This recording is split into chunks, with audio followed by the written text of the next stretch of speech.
How to cash in to your Lazada wallet and GCash using ClickUp at 7-Eleven. Hi guys! Welcome back to my channel. Sana po supportahan nyo ako sa aking channel. Paki-like, subscribe, and click the bell button para lagi ka pong updated tuwing may bago akong video.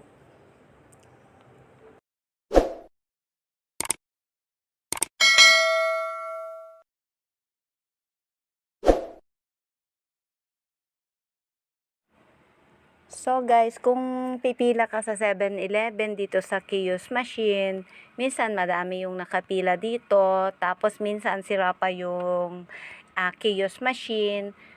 Better na meron kang ClickUp para doon ka na lang mag-cash in sa Lazada wallet mo and GCash. So punta tayo dito sa ClickUp. So, nandito na tayo sa dashboard ng ClickUp Wallet. I-click mo lang tong Add e-money. And antayin mo lang po mag 100%.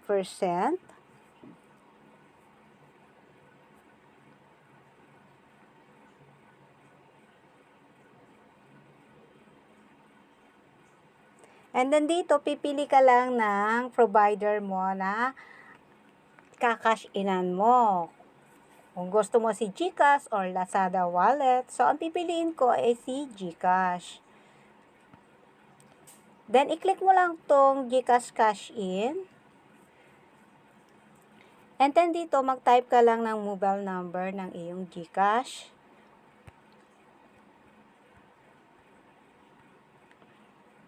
Tapos po, maglagay ka lang po ng amount. Bawa ganyan. This is for tutorial purposes only. Then, click confirm.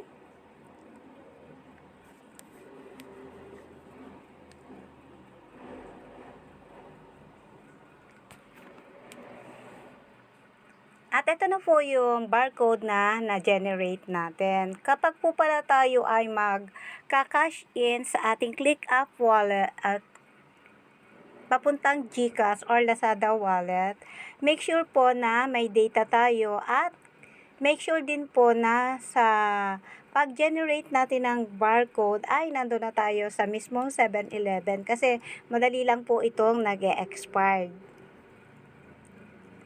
Ang status po nito is pending kasi hindi pa po na i-scan ni cashier. Pag na-scan na po ito ni cashier, mawawala na po yung pending status. At kada 1,000 po pala ay may charge si 7-Eleven na 20 pesos. So, bye! Thank you for watching. See you on my next video.